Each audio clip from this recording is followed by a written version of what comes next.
We have with us Additional Secretary of the Ministry of Environment, Forest and Climate. We are also joined by the Additional Director General of PIB Delhi, who is in charge of media and communication of the Ministry of Environment, Forest and Climate Change. And I request Richa ji to first show us a presentation, and after that she will give us an overview regarding this third working group and what the ministry is planning by way of side events.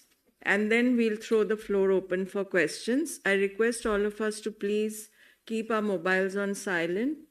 And when you ask questions, please introduce yourself and your organization. Thank you.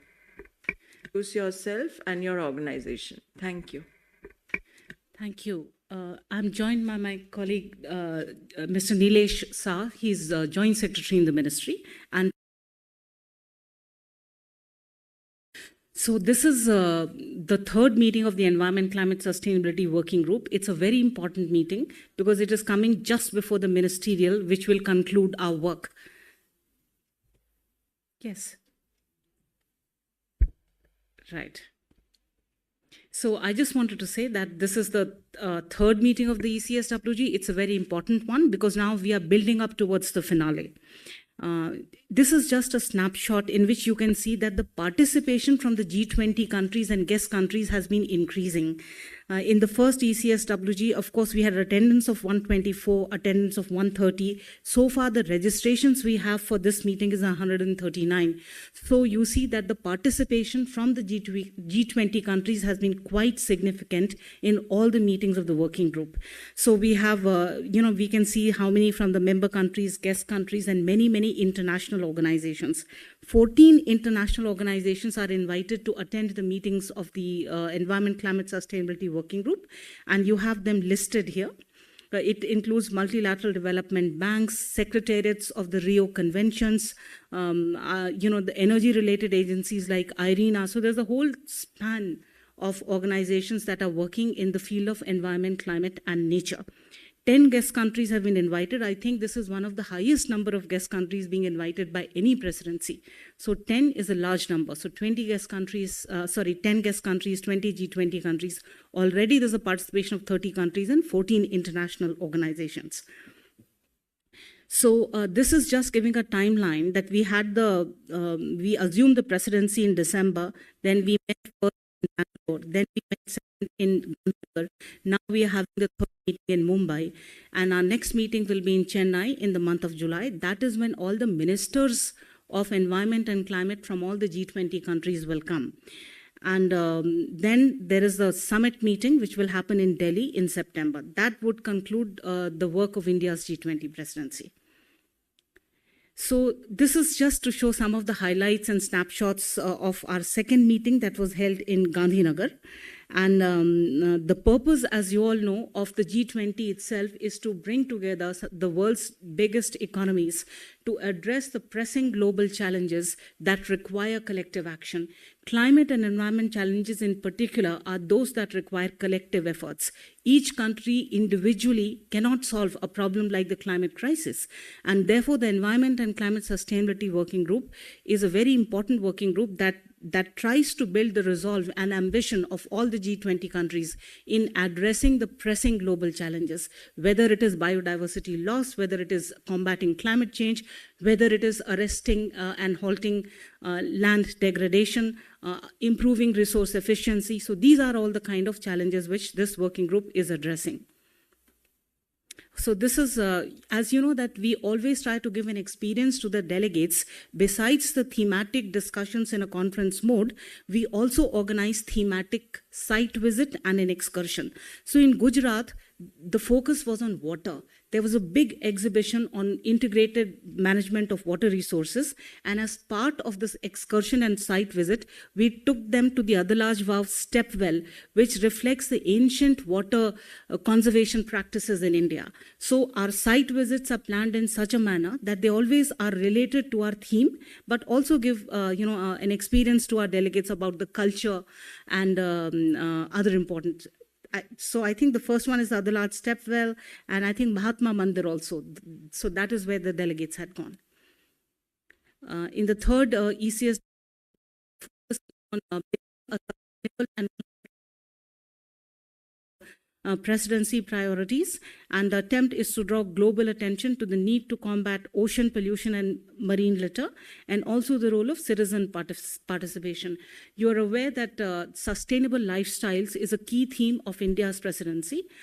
Climate action in particular can be democratized. Choices that individuals make can together make a big difference in helping reduce emissions. And the Honorable Prime Minister also gave a call for Mission Life, Lifestyles for Environment. And as part of that, we are organizing a mega beach cleanup on 21st May 2023. This is happening across several G20 and guest countries and in all the coastal states and union territories. Something happened here. Yeah. Right. So I think here we are just explaining the level of participation that we will have in the beach cleanup activities within the country and also in other G20 and guest countries. So far, about 20 guest and invitee countries and 34 beaches across 13 Indian coastal states and union territories will join in this effort. This is a mega synchronized beach cleanup event. It means that in India, in all the 34 beaches, the work will begin at 7 a.m. and it will go until 9 a.m. So it's synchronized in that sense. We had encouraged other G20 countries to also start the work whenever it is 7 a.m. in their time zone. So, it would start first in Japan, and indeed Japan will do the beach cleaning effort ahead of India. And then Indonesia and other countries will take up, and it will go right up till Latin America, in Argentina, Mexico. Many countries are joining, including the United States, UK. So we have Nigeria.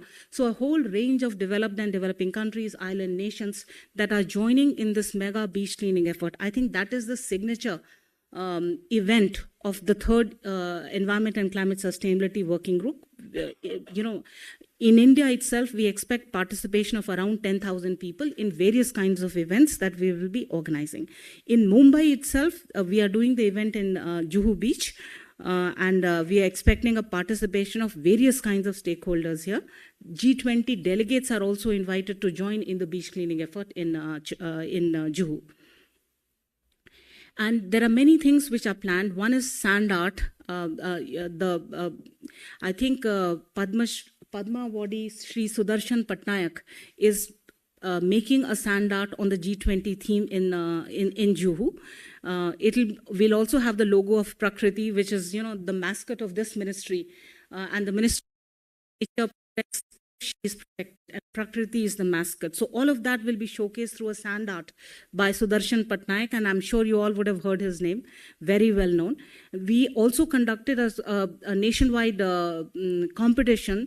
Around 5,900 children participated on the theme of ocean and marine pollution, and we'll be displaying the top 100 paintings there at the venue.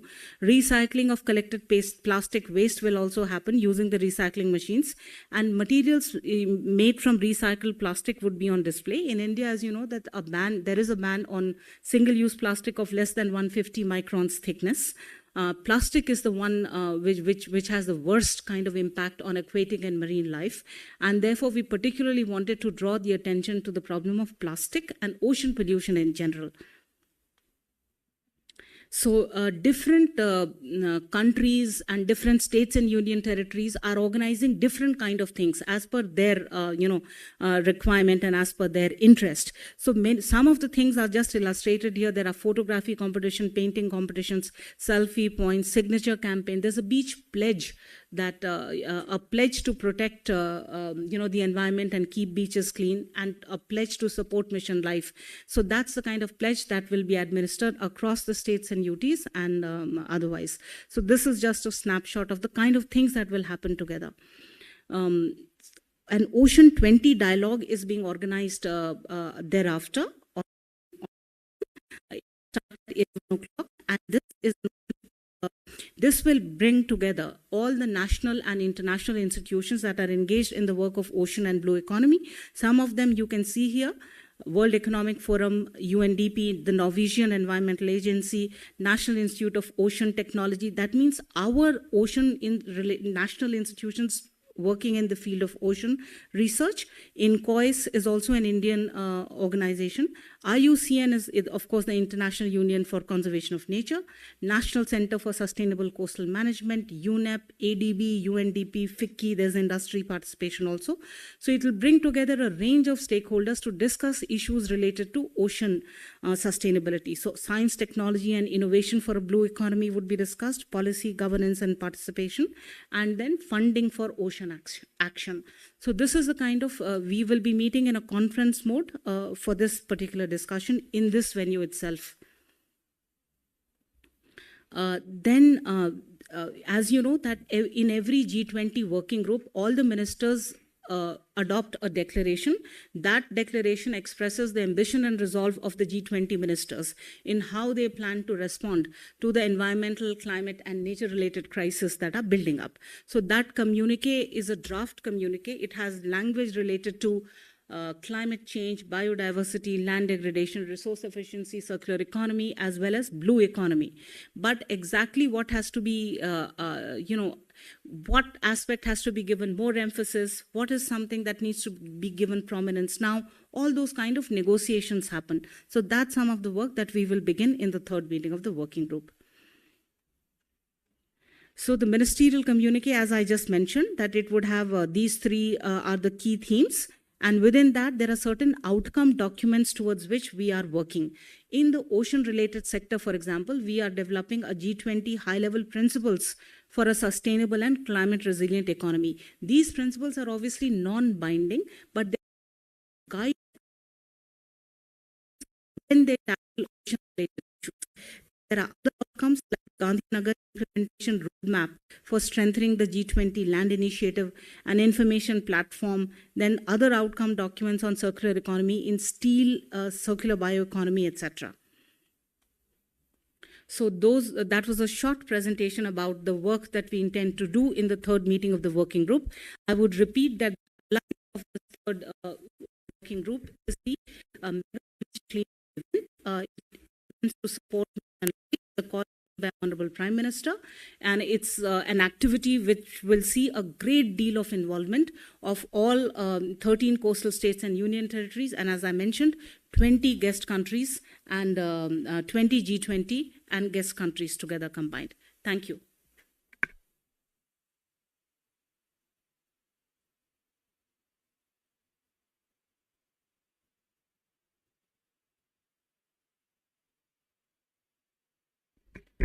I think that was a very informative and all-inclusive presentation. So we can ask for questions, Sanjay ji. My name is Sanjay Zog. I contribute to a couple of web portals. I used to be earlier with the print. I have two questions. One is interestingly, recently the Secretary General United Nations was in Mumbai and in Delhi also. He talked about the climate finance. One of the objectives and the topics that was shown here is the blue finance mechanism. So what's the things which is happening right now among the countries, how it can be evolved? What's the major nature? Because this is going to be an issue. Couple of countries are looking at how to finance such kind of climate adaptability measures that they are into. And the second very interesting thing about, you talked about this climate sustainability. But considering the Indonesia meeting, what we had, there are a couple of differences also among the various countries. So how this meeting is also crucial to arrive at certain kind of an understanding, A, with regard to the ocean environment, and B, with regard to climate sustainability as a whole. So these are two questions. Thank you for your question. Let me address the second one first. Indeed, there is, as I mentioned, that a communique requires negotiation precisely because there are differences of opinion between countries. Now, I will not be able to, take any names of any specific countries or their stance on any particular issue, but broadly, those have to do with the matters in climate change, for example. The discussion normally is about financing on whether the world needs to tilt more towards 1.5 rather than well below 2. So there are certain contentious issues in which some countries would not like to see a reflection of certain issues at all in the communique. Some would like to see inclusion of certain other instances. So that is why negotiations continue. And they can be quite protracted, And we'll have to continue the negotiations work virtually also. We are meeting physically for 2 days here, but our negotiations will continue virtually thereafter. So we'll have to have many sessions to arrive at language that is acceptable to all. On blue finance, the ocean, this SDG is considered to be one of the least funded. There is more money available for mitigation, somewhat, considerably less for adaptation. But for ocean-related action in particular, the flow of finance has been less than optimal. Now, how that should be encouraged, whether through the existing financing mechanisms under the UNFCCC or through other means, is something that the countries need to deliberate. For example, for loss and damage of climate impacts, a new global fund was agreed, the loss and damage fund. The question is whether for this particular ocean-related SDG is a separate fund needed, or maybe the existing financial mechanisms can cater to that need through some tweaking. So those are the kind of discussions that will happen. Yeah.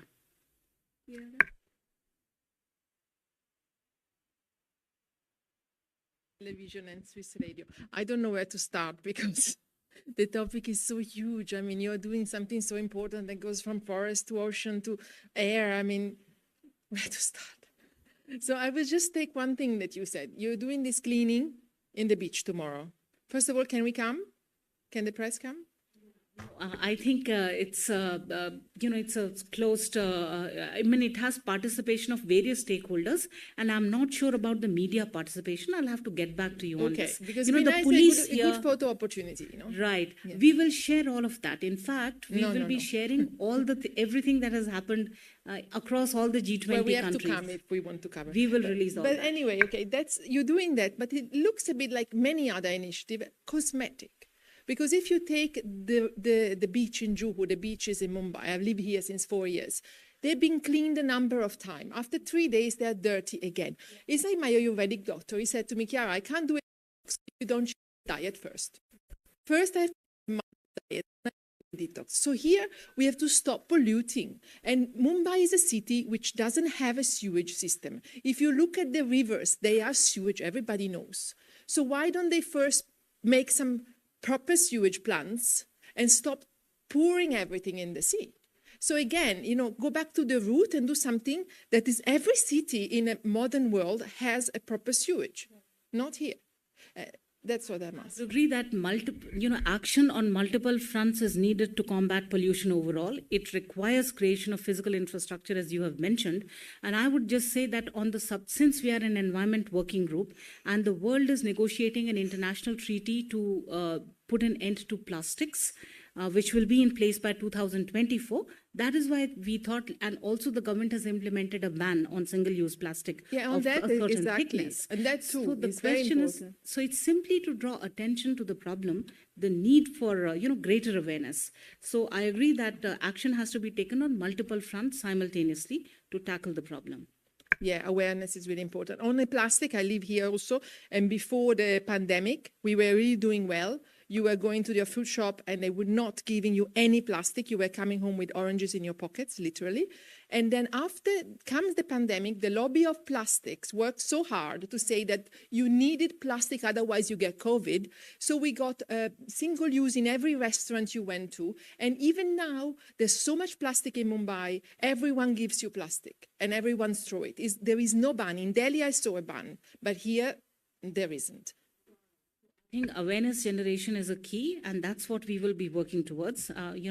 Every effort counts, and let's say that this one should draw attention to that problem all over again.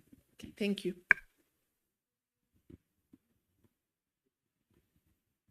A couple of questions, actually. Shishir from Doordarshan. I have two questions, actually. First, about the carbon tax that India is vocal about, and on the world platform also have said that there need to be attention to be given on the carbon tax issue is concerned when it comes to developing countries. So what is our stand, and will there be any kind of discussion during this meeting when it comes to carbon tax?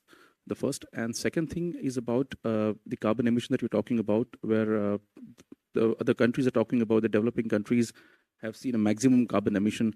So what would be India's agenda when it comes, when they'll sit on the G20 table with the other countries as well, that will they push forward? Because after that, we're going to see a minister level meeting. So probably what are the exactly pointers that probably India is focusing on to push on the world platform? Carbon dioxide is the principal greenhouse gas. Driving reduction in carbon emissions is very important. Out of the total carbon budget to keep the temperature increase to 1.5 degrees, only 500 gigatons is left. That's the small amount of carbon budget which is left. So it's very important to take all actions that would drive reductions in emissions. And, India, even though our per capita emissions are low, we've hardly contributed anything to the historical stock of emissions. We are still taking one of the most ambitious renewable energy programs in the world. We are going to develop 500 gigawatt of energy from non-fossil sources by 2030. It will include solar, wind, etc., etc. Now, we could have taken the option of, going only for coal, but India is a responsible nation.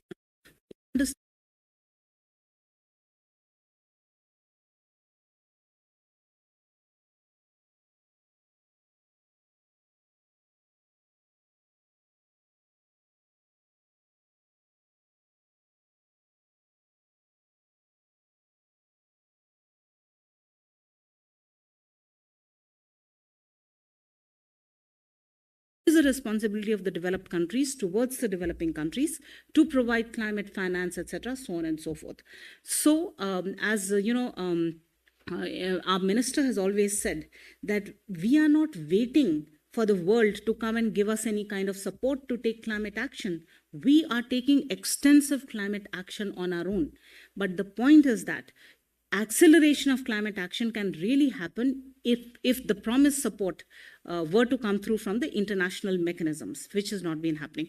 India, of course, recognizes the importance of science, which tells us that emission reductions are required. This is the extent it is required. It needs to be taken across sectors. So we undertake all those actions. And so India's stand has been to follow the science, take the leadership in climate action, be at the forefront of the green sectors of the economy that are emerging, but always call out the developed countries about their contribution to the stock of emissions which is causing the climate impacts.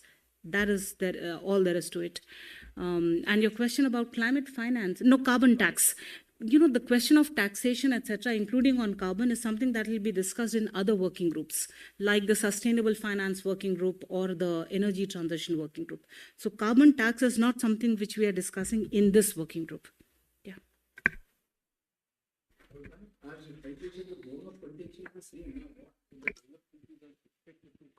They are not doing it. This was also deliberated extensively in the last meeting. So how the developing countries, or maybe in India, which is positioning itself as a Vishwaguru, how India is definitely going to make this argument very strongly in the upcoming group meeting also? Because that's a very interesting point which is debated, written about also. So what's the overall viewpoint which may emerge, and how India can actively take up this view maybe during these discussions? G20 is a group of developed as well as developing countries. Any decisions that we take here have to arrive out of consensus. And in this also, the responsibility of the developed countries, as is already written in the multilateral climate and environment agreements, is something, that language we will try to bring in, which shows that it is the responsibility of the developed countries to take the lead in emission reductions and to provide finance, technology, and capacity building support to developed countries. So I think our communique would reflect the consensus that we are able to reach on the climate and other issues under the India presidency's priority. If there are no more questions, you want to ask something? Okay, last question.